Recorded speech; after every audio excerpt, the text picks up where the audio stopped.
উনুন test of Bengal, সহজে রান্না শেখার ঠিকানা। আপনাদের সাথে আমি পায়েল। শুরু করছি আজকের রান্না। আজ আমি রান্না করছি টমেটো রুই। টমেটো সারা বছর পাওয়া গেলেও এই শীতকালে টমেটো রুই খেতে আমার ভীষণ ভালো লাগে, আর আশা করি আপনাদেরও খুব ভালো লাগবে।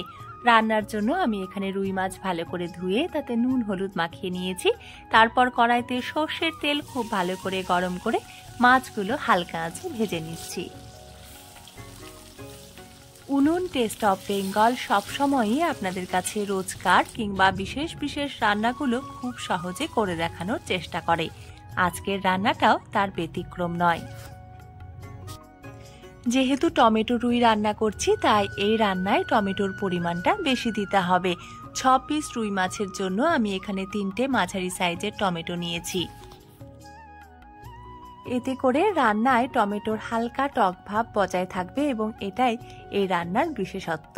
টমেটো আমি পাতলা পাতলা করে কেটে নিয়েছি। অনেকেই টমেটোর বীজ খেতে চান না, তারা বীজটা অবশ্যই ফেলে দেবেন। আর মাছের ঝোলে এক ফালি আলু না থাকলে কিন্তু খাওয়াটা জমে না, তাই এখানে আলুগুলো এরকম পাতলা পাতলা করে বা ফালি করে কেটে নিয়েছি। মশলার জন্য এখানে আমি কয়েকটা কাঁচা লঙ্কা, 1/2 ইঞ্চি মতন আদা আর 1/2 টেবিল চামচ গোটা জিরে খুব ভালো করে বেটে নিচ্ছি।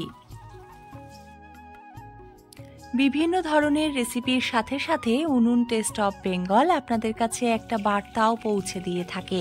খাবার এবং জলের অপচয় করবেন না, খাবার ভাগ করে নেবেন, এতে ভালোবাসা বাড়ে।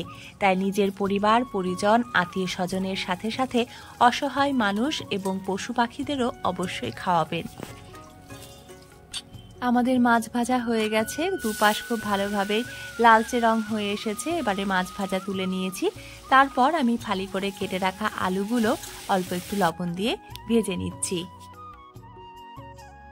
তাড়াহুড়ায় আঁচ বাড়ানো ছিল, তাই আলুটা একটু বেশি ভাজা হয়ে গেছে। দেখতেই পাচ্ছেন পুড়ে যায়নি, তবে বেশ লাল হয়ে গেছে। এই জন্যই আমি বলি রান্না সবসময় হালকা থেকে মাঝারি আঁচে করবেন, এতে করে রান্না ভালো হয়। আমি ফোড়নে দিয়ে দিয়েছি গোটা জিরে তেজপাতা। তারপর আমি দিয়ে দিলাম টমেটোগুলো হালকা ভাজা হয়ে আসলে দিয়ে দিচ্ছি বেটে রাখা মশলা, আর তার সাথে দিলাম আমি কাশ্মীরি লঙ্কার গুঁড়ো, হলুদ, লবণ। এই রান্নায় জিরের পরিবর্তে 5 ফোড়নও দেওয়া যেতে পারে। মশলার সাথে আলু আমি কষিয়ে নিচ্ছি। প্রয়োজনে অল্প অল্প করে প্রথমে জল দিয়েছি, আর এবারে মশলা পুরোপুরি কষানো হয়ে গেছে। ঝোলের জন্য দিয়ে দিলাম পরিমাণ মতন জল।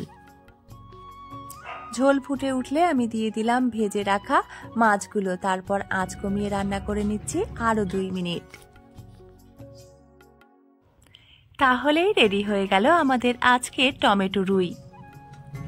ধোঁয়া ওঠা গরম ভাতের সাথে এরকম ধোঁয়া ওঠা মাছের ঝোল খেতে আপনাদের কার কার ভালো লাগে কমেন্ট করে আমাকে অবশ্যই জানাবেন। ধন্যবাদ।